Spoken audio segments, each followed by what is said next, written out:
Please make a bunch of noise right now for my friend Josh Johnson!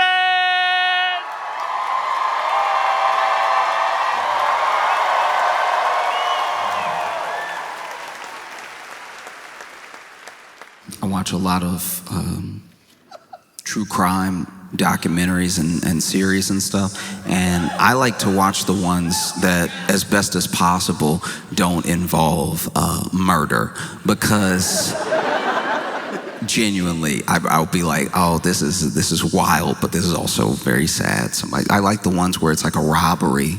You know what I mean? I like when it's like a huge drug bust, something you can really sink your teeth into without being like, oh, there is a family to be sad for. You know what I mean?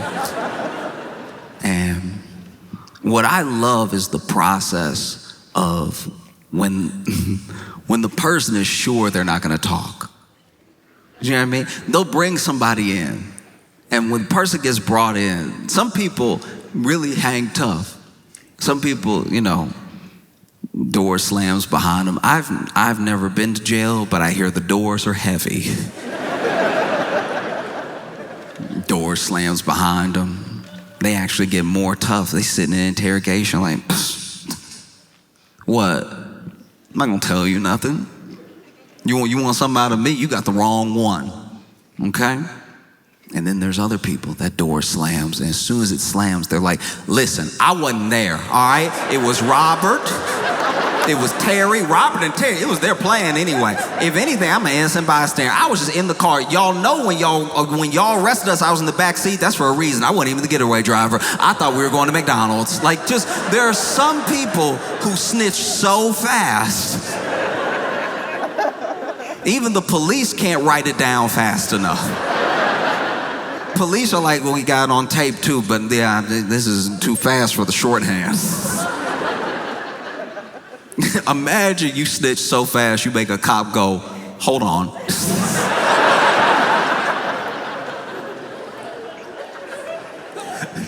Take a breath. Because you never know who it's gonna be. There are some people who were, you know, whether it was gang activity, it's mob activity, there are people who were like the run of the litter, and they're the ones that actually hold out. They're like, I'm not telling you anything. I don't even think you have enough on me. Let's play, let's roll the dice. And then there are people, no matter how tatted up, no matter how affiliated, it might even run in the family. They might be somebody who is third generation, but they don't want to be in prison. They don't want to be in jail. And so as soon as they have the opportunity, they tell them everything. Things they didn't even ask. You see a lot of it, you know? Then you have people who at first don't tell. Then they're ready to talk after like a couple years. You know what I mean? After a couple years, you know, have enough mold on your sandwich that you're like, it's really not worth it. Like, nobody coming to visit me. Like, no. That's what makes me wonder what must be going through Ghislaine Maxwell's mind. You know what I mean?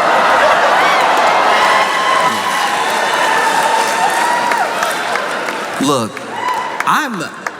I'm no legal expert, but I do find it wild that in this supposed cabal, this supposed billionaire ring of predators, that the only one you caught is the one you're ready to make a deal with. And a deal for what? You know what I mean? Exposing more names? Bringing other people down? Probably not. Probably just being bribed to not say the president's name. You know? And look, I could be wrong. I don't think I am. Because you've already seen Trump float the idea of pardoning Ghislaine Maxwell. We even know from old tapes they thought about pardoning her way back when she got sentenced. You know? And yeah, no, I agree. I'm not a fan of it. She's not here. I'm not a fan. The boo.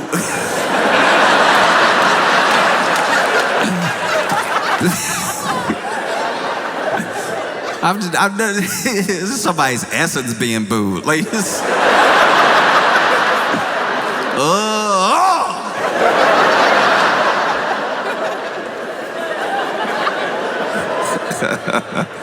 no, it is genuinely insane what's happening because, you know, Trump floated the pardon. He even was asked by the press if he would pardon Ghislaine Maxwell, and he goes, look, I could, but let's not talk about it right now. What an insane thing to say. You got asked a yes or no question, and you somehow answered worse than yes or no.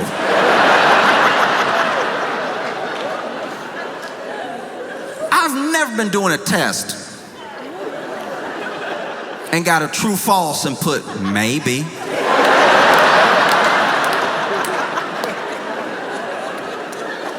I don't know, you the teacher, you tell me.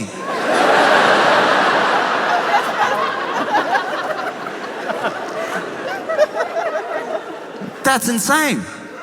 Already floated a pardon in front of us, maybe to gauge our reaction. Maybe if there's not enough outrage, the pardon will go ahead. And then DOJ goes, have a conversation with Ghislaine Maxwell. And already, I think it was today, just today, she's been moved from the prison and she was in to a minimum security facility somewhere else. Thought we covered this.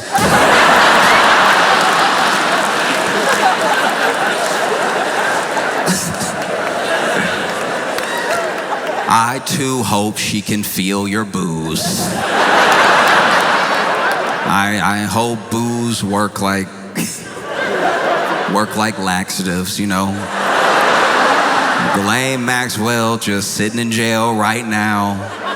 You know, boos don't travel that fast, and so it comes in waves out of nowhere. She's having a conversation. Oh yeah, Trump and Epstein were there. Ooh. That's my hope. No idea if that's the case. But, you know, you see this sort of thing happening. It feels insane. It feels insane to watch in real time. This is the only person, the one person that got caught, the one person that's being held accountable. And everybody's so obsessed with like the idea of a list or more people or whoever they want to be on the list being on the list that they forget that there were real people that deserve justice. And the idea that the only person that we've so far got might go free is unacceptable, you know?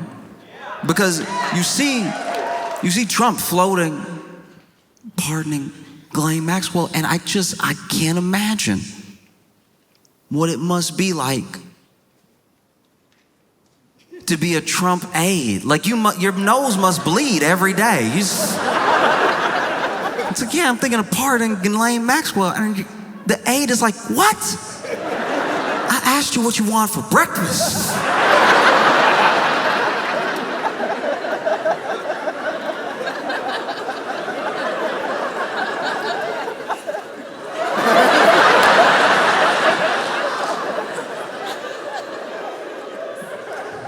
If anything, I think I am a little bit, I'm trying to figure out how to put this.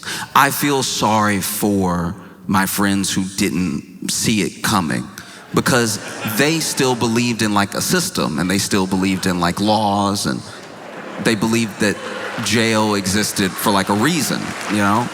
And I am, I'm black. So I kind of saw a good portion of this coming. It's like, anyone who's genuinely shocked that Ghislaine Maxwell might get a pardon and that she's already been moved to a minimum security prison after being convicted, but then talking to the DOJ under like new light. Anyone who's surprised by that has never watched the first 48 before. And they think that people aren't gonna see through it. You know, this is a lot like when you're in school and you didn't do your homework, but you remembered there was homework right as the teacher says, pass up the homework. And so you fighting. You've never worked a pencil harder. You fighting to get words on a page. It doesn't even make sense what you're saying. It's you going over the whole scarlet letter as fast as you can. And then you pass it up. Teacher collects all the papers and you think, maybe I got away with it. All we had to do was 300 words summarized in the last chapter of Scarlet Letter. I think I did it. Pulled it off. Felt like 300. Might have been 290. And then class is going on. Maybe you have to read while the teacher grades the homework, and then teacher says your name. Calls you up to the front. You're like, okay, don't panic. Maybe I did a good job so fast she's impressed. That's a possibility. And then you walk up to the front, and the teacher's like, did you do this just now? And you don't know what to do. You're caught. You're caught. She caught you. But there's another part of you that's like, maybe if I die with the lie, she'll believe me. What? Just now? No, I did this at home. And she's like, you sure? You're like, uh-oh, she's on to me. Yes, I did this at home. And then she was like, oh, okay, great, that's good news. I was worried that you did it just now, which means you wouldn't have your math homework. And then you remembered that this has been math class the entire time.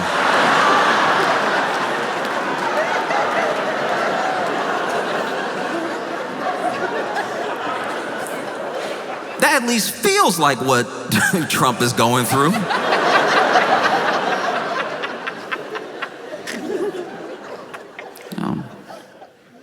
Because if Trump was smart, he would have done all this stuff a long time ago when it could have maybe still been believable. But now, everybody sees through it. Oh, it's crazy. It's so crazy.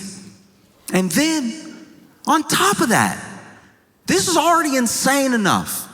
Already, there are so many ties to Donald Trump, Ghislaine Maxwell, Jeffrey Epstein, that even a pardon just feels like it would be happening in our faces, right? There's no misunderstanding about the conflict of interest. There's no misunderstanding about what her role is if she does testify in front of Congress or whoever.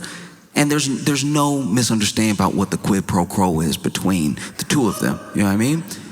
And even in that moment, on top of all that, Donald Trump floats pardoning Diddy. And it's like, that one doesn't even have anything to do with you. I don't think. Don't you have enough to deal with? That's crazy.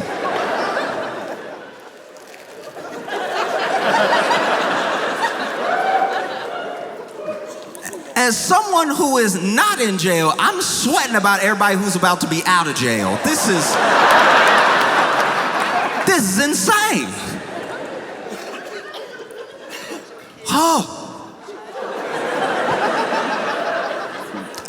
So then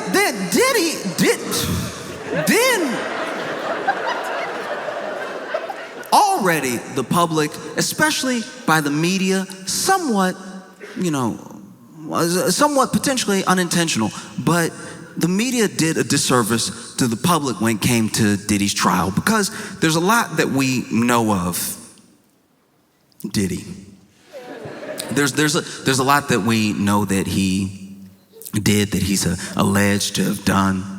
And I think that the state put forward a remarkably bad case to try to lock Diddy up. Because I think from the public's view, they see the trial and you see it through the lens that the media is selling. The media wants you to keep watching, they want you to tune in every day. And so they make it look like he's about to do 10,000 years, right? They really hype this thing up. They never really mention that all the while the trial is going on, pieces are getting dropped. Left and right, charges are getting dropped. There's things that the state is focusing on. There's things that the state is dropping. There's things that we understand that Diddy is at least allegedly done from all the documentaries that came out. You would think that Diddy was 16 OJs, the way that he had documentaries coming out about him every month. Everything Diddy ever did to anybody, they got their own documentary on Tubi, on HBO, on Hulu. Everywhere.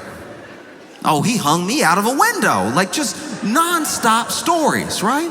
But it's important to remember what he's being charged with and what he's on trial for. So then things would even come up during the trial. Things that are illegal, that they were just talking about plainly, all to get to the thing he's actually being charged with. So as bad as this testimony sounds, as many things that are going on, you have to remember these are not the things he's being charged with.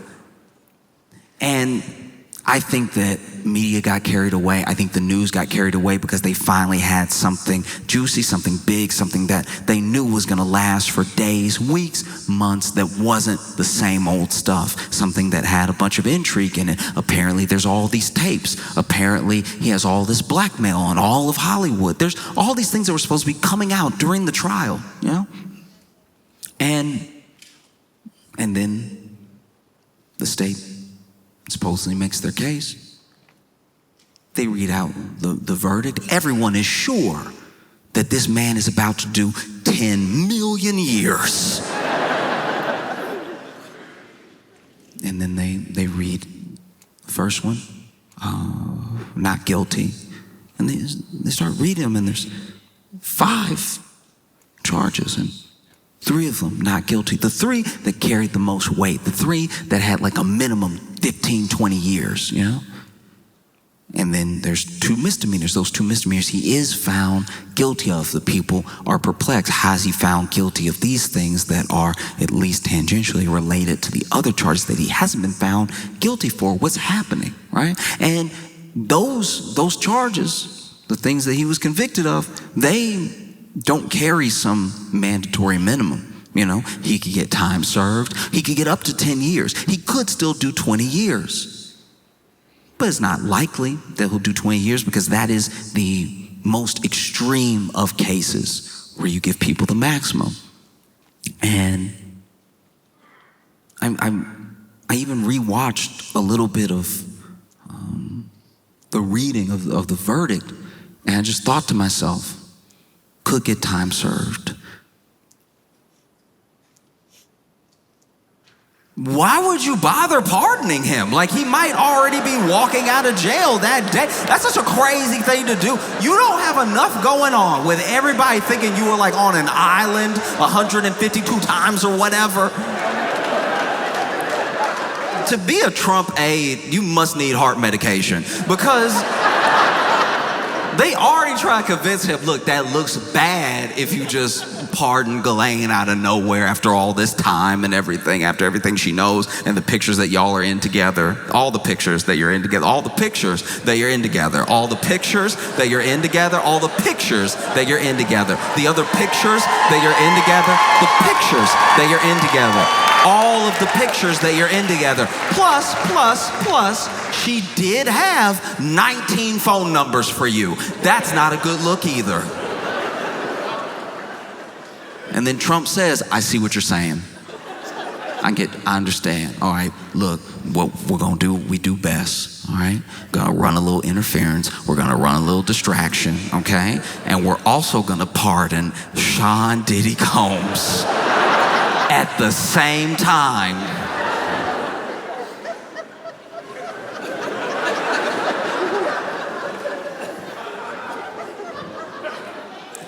Karen, press secretary, must be fighting demons. I can't imagine. Look, everyone, whether it's Kellyanne Conway, it's Sean Spicer, anyone who has had to represent the Trump administration, go out to the press and answer questions. Look, I understand they chose that job. I understand that they chose to be there. But to a degree, you do have to wonder what the conversation is like before they go out. When they get handed a binder, and at the last second, one of the aides says, and he gonna pardon Diddy. So,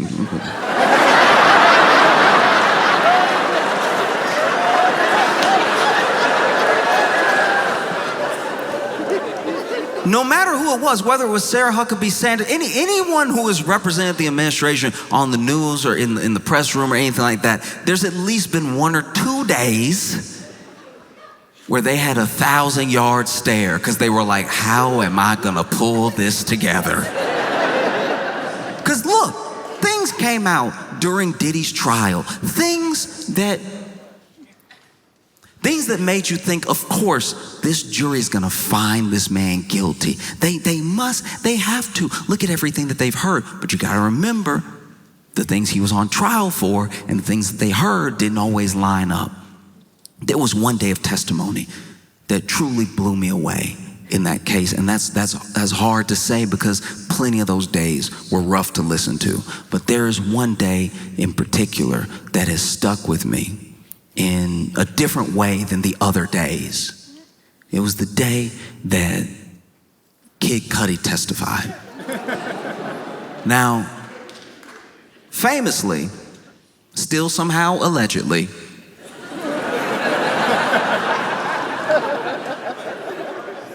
Diddy supposedly blew up Kid Cudi's car. You're bringing the man who has his car blown up to testify. You would think that that'd be one of the charges.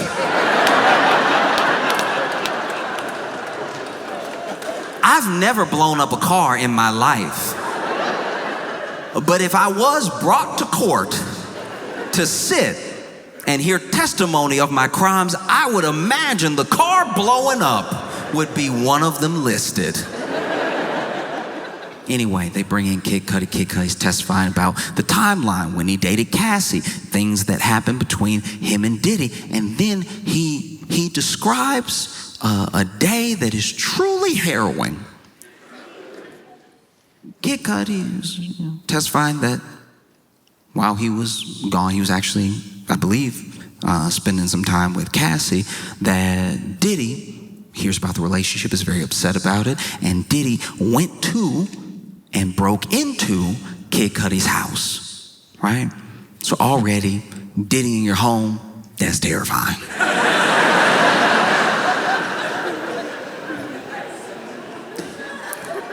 Diddy in your home is the devil's version of Elf on the Shelf.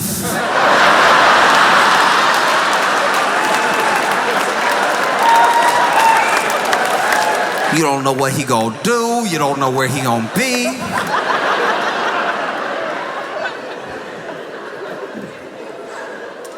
Woo.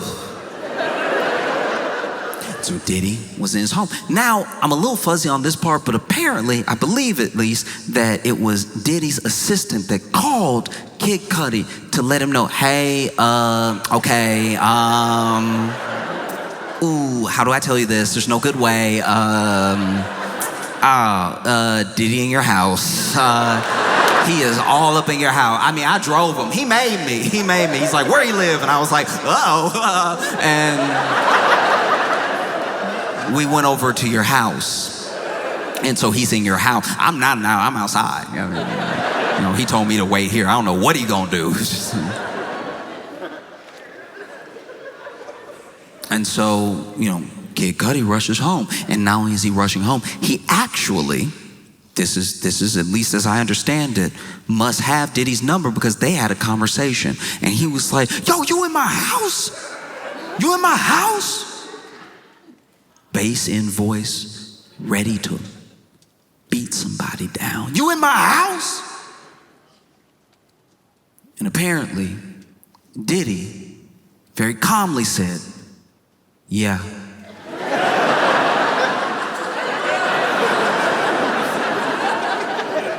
Kid Cudi better than me. If it was me, I wouldn't have a home anymore. If it was me, I'd be like, all right, then you got it, then that's, I mean, if you're already there.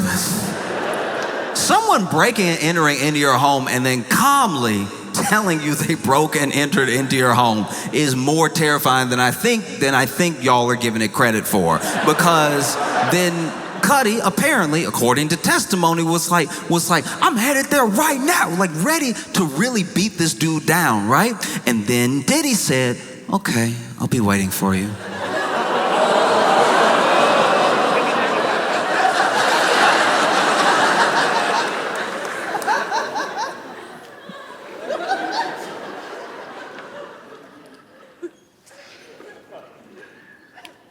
I wasn't in court.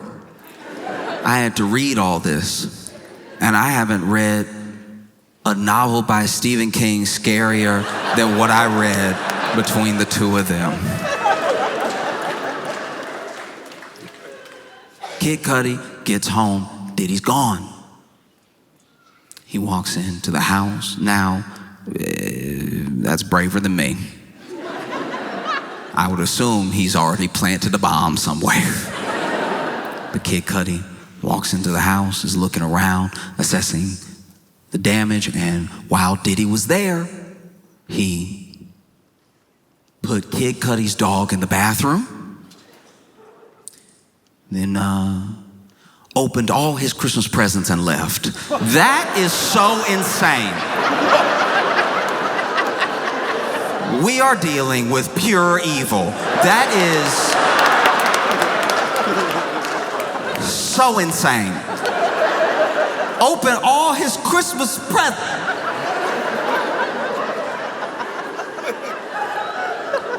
How is he all at once one of the most menacing figures that hip hop has ever seen and a third grade bully? How is it possible that both of these characters hold the same space in the same body? Because that is so particularly evil.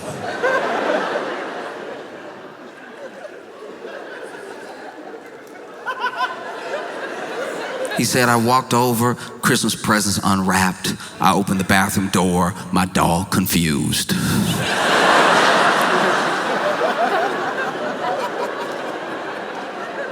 And why wouldn't the dog be confused? Let's, for a moment, if you will, put yourself in the dog's paws, all right? You're a dog. You a dog. You're a dog. And you're at home, chilling, as you should be. And then the door opens. Oh, Papa? No, it's not. It's not the owner that you love. It's Sean Diddy Combs. I don't know what type of dog Cudi has. I don't know if it's a Scooby-Doo type dog, but I imagine any dog would be like, ready?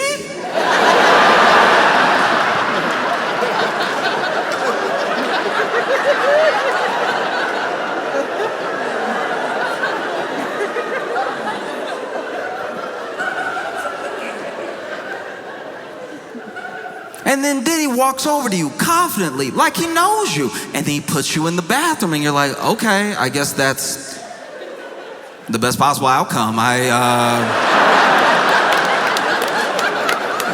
Oh, wow, okay, oof. I thought something way worse was gonna happen. I'm not gonna lie to you.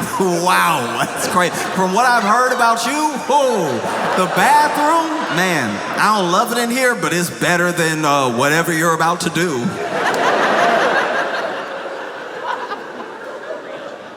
And then Sean Diddy Combs opens all the Christmas presents and goes, well, my work is done here, and exits. This is how evil what he did is. He already messed up the call to the police. Because now you're going to call the police and have to explain to the police that the only thing that Diddy stole from you was wonder.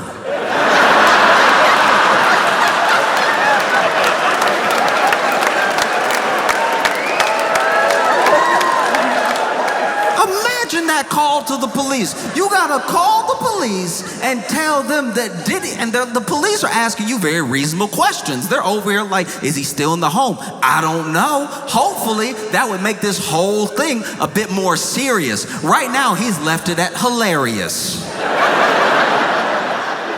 Which is a sick thing to do.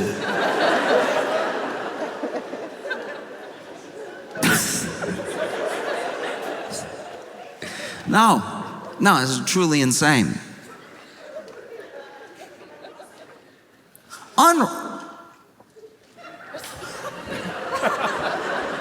Not even destroyed, unwrapped.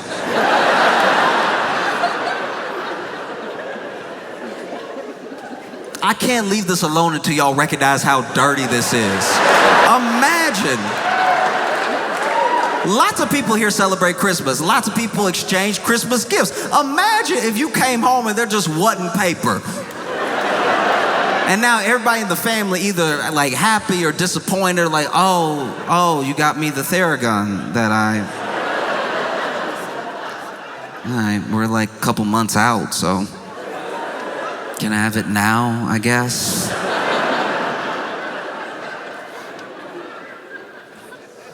Truly an evil man. And Trump is floating, pardoning Diddy.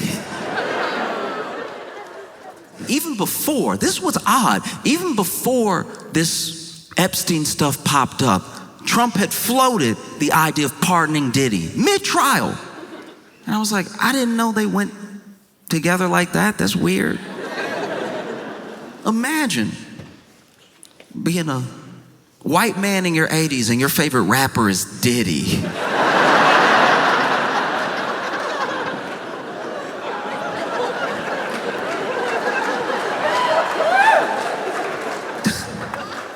No Raekwon, no Rakim, no Run DMC, Diddy.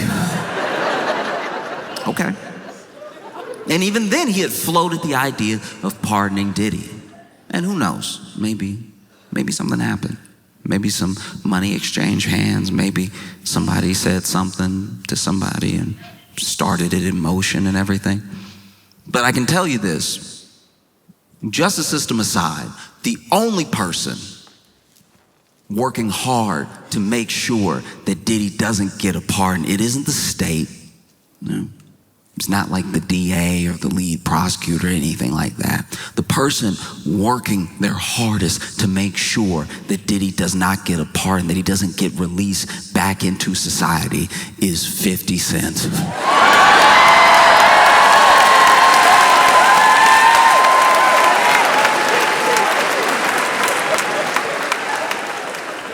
50 Cent was so excited when Diddy was arrested. There's a video. You could watch the video. It's about 8 seconds long, but it's very, very funny. And it is 50 Cent laughing in the car when I guess he heard the news that Diddy had been arrested. And this man is chuckling. The joy on this man's face. And then he's chuckling to himself and he goes,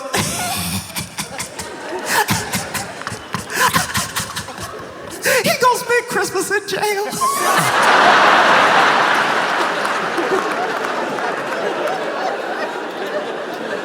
I've never hated anybody that much. That's so good. Oh, he gonna spend Christmas in jail. He was laughing hard. He was laughing the way that sitcoms used to make people laugh. Like, just, Christmas in jail. And so when 50 Cent heard that Donald Trump was floating pardon for Diddy, he went to work. He did what he does best. He trolled. 50 Cent just started posting everything bad that Diddy ever said about Donald Trump and tagging Donald Trump.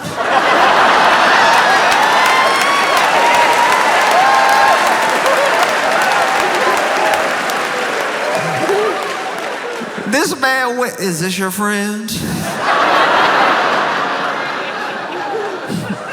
I wouldn't do that if I was you, Mr. President. You won't believe what he said about you.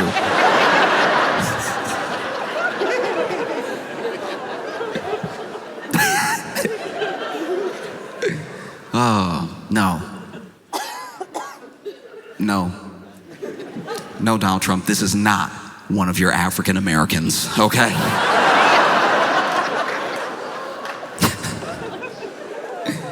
It's been tough. I've been trying to find, like, really, whether I'm reading or I'm watching, I've been trying to find pretty much any news story that isn't about Trump and Epstein, you know? And I came across one that genuinely shocked me in Florida. They, yeah. In Florida, the Tallahassee police arrested Chuck E. Cheese at Chuck E. Cheese.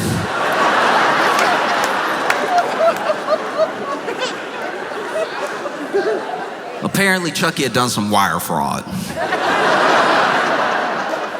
And so the Tallahassee police showed up to the Chuck E. Cheese. And they were ready to take him in, all right? Cuffs already out. And they arrested Chucky mid-birthday party.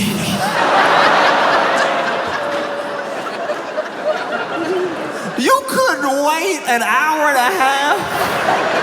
You know where he is. It's not like he's gonna get far in the costume. They arrested Chucky. Those poor kids. Imagine. Picture, if you will, being 6 years old, and you're having a birthday party at Chuck E. Cheese because the economy is not doing great. But you're having a good time, you're enjoying it, you're like, cheese pizza, so they say. Delicious yum, right? You're just trying to put on a good face. You jump into the ball pit that is not nearly deep enough. The ball pit that is full of children under the balls because every kid thought it was the funniest thing in the world to pop up out of the balls, but that meant that the ball pit was actually a hard surface because it's made of bodies. You jump into the ball pit doing like a big old face plant thinking you're gonna slide down into the balls, and you just bang heads with another child. You get out of the ball pit concussed. Chucky offers you a flat Diet Coke.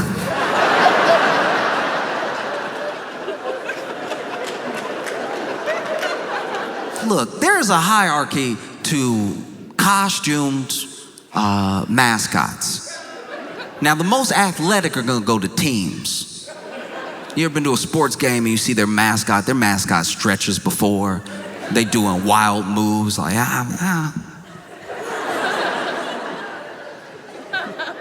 You go to Disney, there's a lot of walking, but it's a lot of poise. It's a lot of like the stances, you know. You get somebody that's doing goofy, and they're really doing goofy. They got the, you know.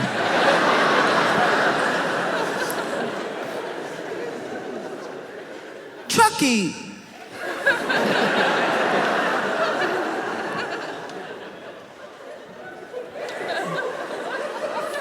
Chucky, as far as like costumed mascots go, Chucky doing a lot of the same. Trying to figure out how to put this. Chucky, the qualifications to be Chucky at Chuck E. Cheese are a lot like the qualifications to work at a Waffle House, okay? You're gonna get in the costume, they're gonna tell you do your best, all right? Do your absolute best, and if somebody's swinging at you, you can swing back after they hit you the first time. You gotta let them get that first hit in. If you hit first, that's assault, all right? And you'll be fired. But look, if they put hands on you first, then hey, you gotta get it how you live and go ahead and swing on them.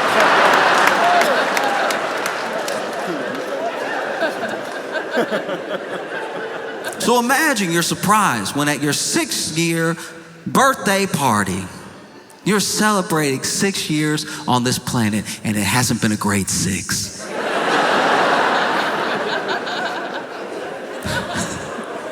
You're a little too young to remember COVID, but you know mom and dad are weird.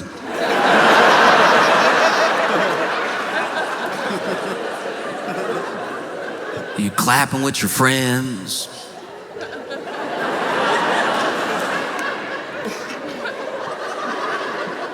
And Chucky's doing his thing, trying to find the beat.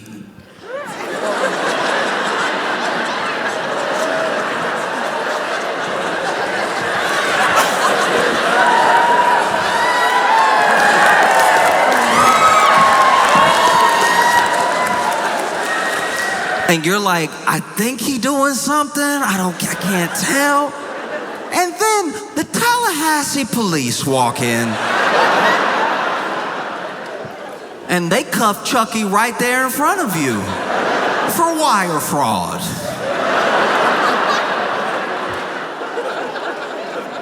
Y'all couldn't wait. You know where he works. He wasn't gonna get away. No, we gotta cuff him right now in front of the children. Traumatize them. Nah, forget these kids. We gotta dish out justice real quick. Now the kids distraught. They over. You know that? Okay, all right.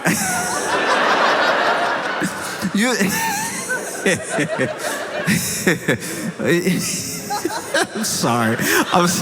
It's funny because it's I can see the kids being like, what'd he do?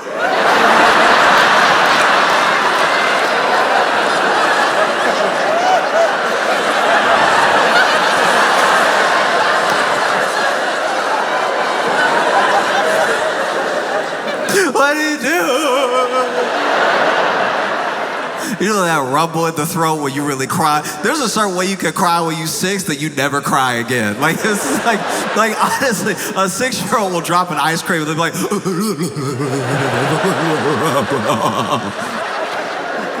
just mixing Disney voices, half Ursula, half Jafar.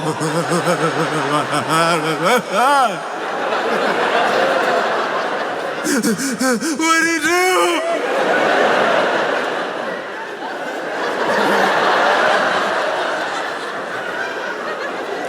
Let him go, he ain't did nothing. Kids out here vouching for him. He was here the whole time.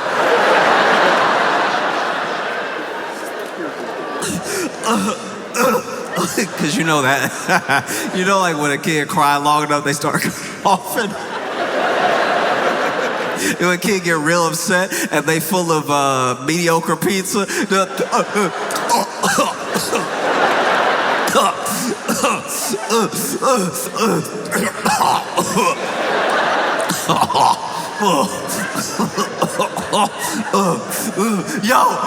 Yo, free Chucky!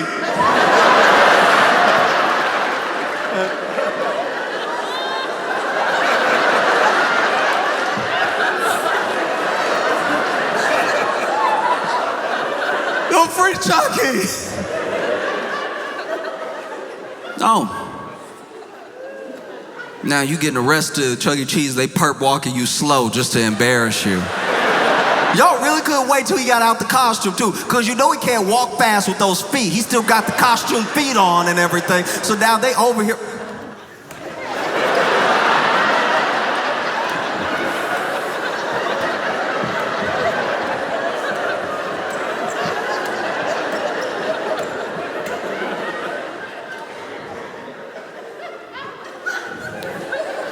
They get Chucky outside.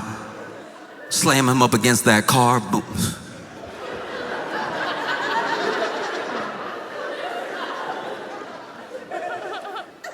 Patting Chucky down. Why you need to pat Chucky down?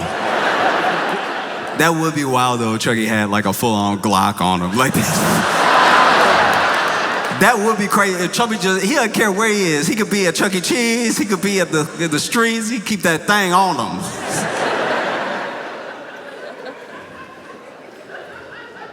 The thing that I think would have been probably the toughest for the police, because I personally read about this. I didn't see video, so I don't know if this happened or not.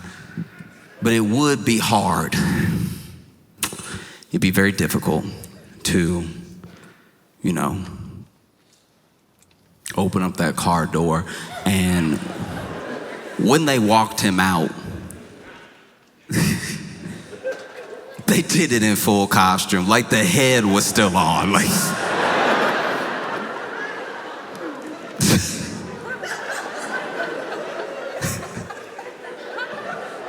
that's crazy. This is a personal vendetta now that you have with Charles Entertainment Cheese.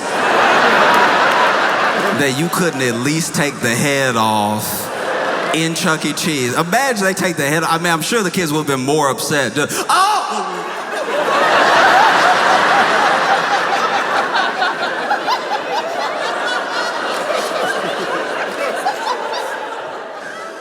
Black.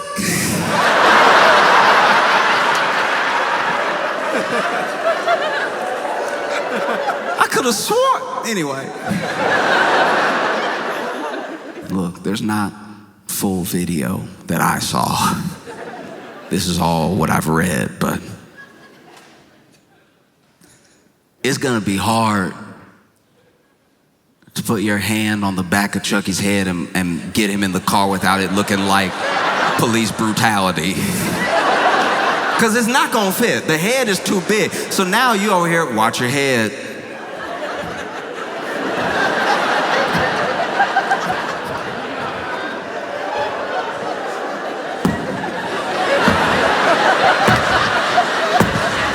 Kids at the glass of the door. You know how Chuck E. Cheese built. They at the glass like, no.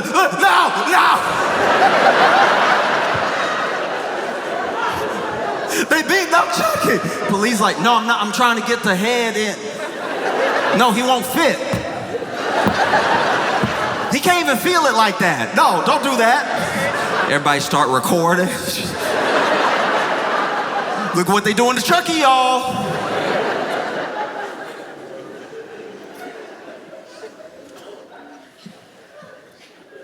And they take you down to the police station.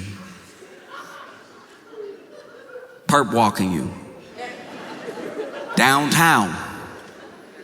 Imagine if you got arrested that day.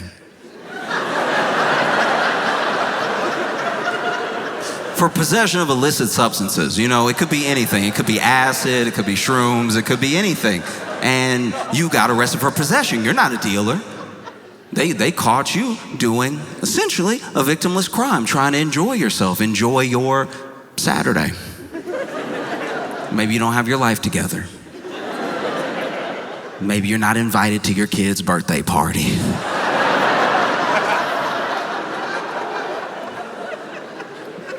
And you get arrested, you're sitting downtown, waiting to be processed, and then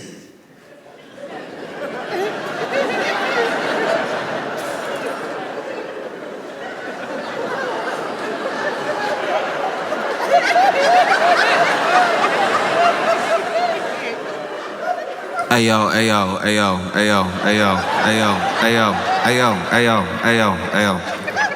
I know I got a right to remain silent. I know this may hurt me in court. But did a giant mouse just walk through here fully arrested? Oh, thank goodness. I thought I was still very high from drugs.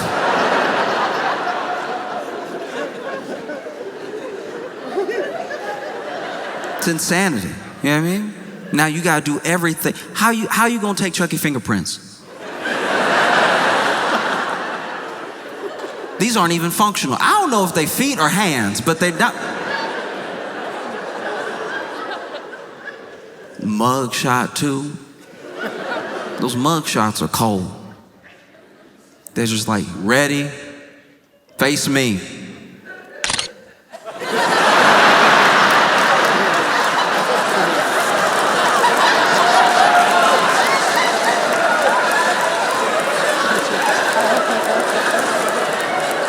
Turn.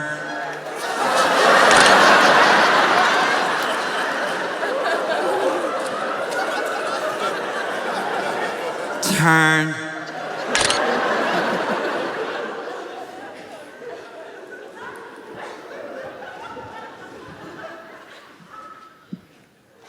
No. Now you gotta sit in holding. Imagine all you did was get a little drunk. Maybe get into a fight at a bar, you sitting in the drunk tank, and the only other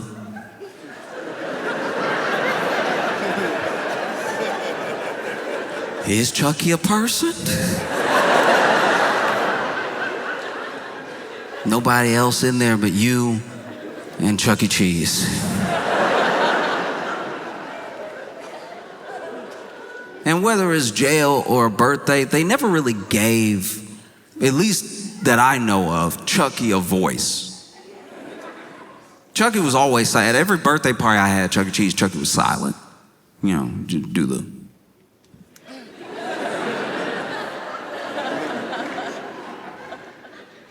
Imagine you sitting there with Chuck E. Cheese in jail. You're wondering how your life took this turn. You look over at Chucky, and Chucky mad. Chucky like, you know, I thought I had that wire fraud on lock. I'm wondering who snitched. I'm wondering what went wrong, yeah? You look over at Chucky, and Chucky's like, what you looking at, dog?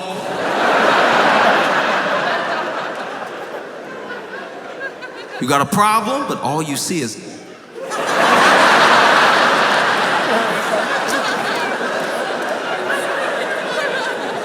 Yo, you want step?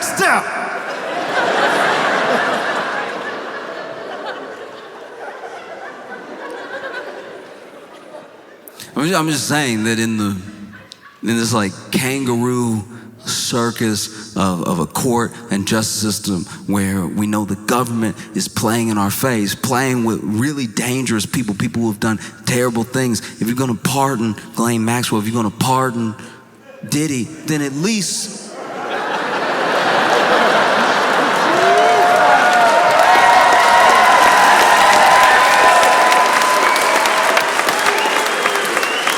yo, free Chucky, all right?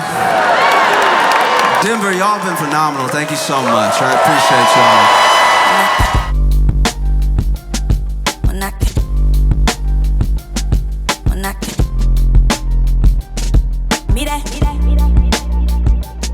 When I